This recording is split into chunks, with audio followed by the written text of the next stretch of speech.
Алло, мама?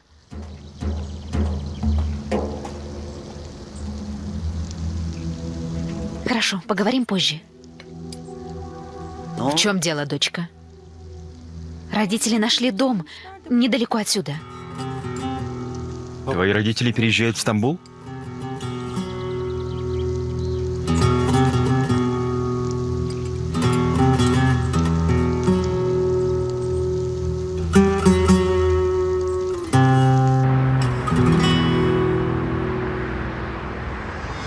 Я не хочу видеть Ахмета Морана в нашем районе, мама. Не хочу. А как ты помешаешь ему?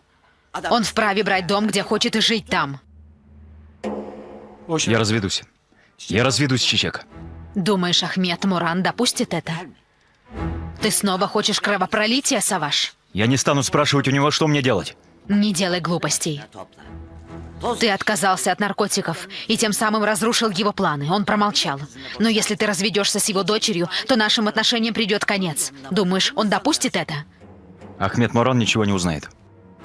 Ты разведешься с его дочерью, а он ничего не узнает? Каким это образом? Я поговорю с Чичек. Остальным все знать не обязательно. Пусть некоторое время они думают, что мы все еще женаты. А что будет с Чичек? Будет жить так, как хочет. Если захочет, будет жить в этом доме. Но если захочет, чтобы я купил ей отдельный дом и обеспечил ее, то я это сделаю. Я поддержу ее, мама. Сделаю так, как она захочет. Отлично. Ты так хочешь обойти наши обычаи, сынок? И принеся Чичек в жертву? Я не собираюсь приносить Чичек в жертву. Ты вынуждаешь ее врать. Хочешь, чтобы она притворялась твоей женой. Она же любит тебя, Саваш. Она любит тебя. Любит. Но я не люблю ее, мама. Я люблю другую, как ты не понимаешь. Конечно. Ты имеешь право любить, кого хочешь. А у Чичек нет такого права. Хорошо. Допустим, она отказалась от тебя и дала тебе свободу. Но Чичек не сможет полюбить никого другого. Не сможет создать семью.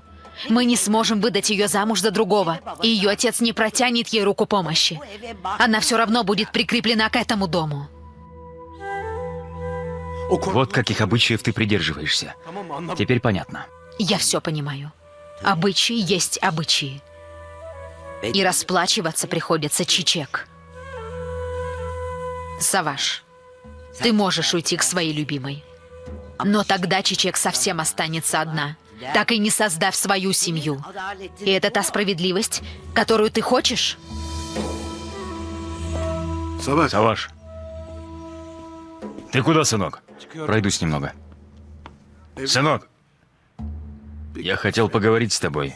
Пусть уходит. Не говори ничего. А с тобой-то что? Ничего.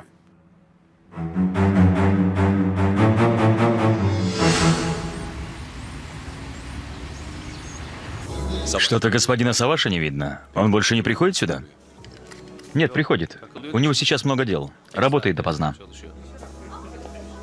Бура, и ты здесь? Да. Как дела? Нормально. Надоело сидеть дома, решила развеяться. Привет, Джем. А где Надя? Надя в Италии. Завтра возвращается. В Италии? Да, там сейчас красиво. Помнишь? Наш медовый месяц? Вы были женаты? Нет, конечно. Просто ездили как-то туда вместе. И мы провели наш первый медовый месяц в Риме. А потом он 2 года водил меня за нос, обещая жениться на мне. Севги, не говори так. Разве не правда?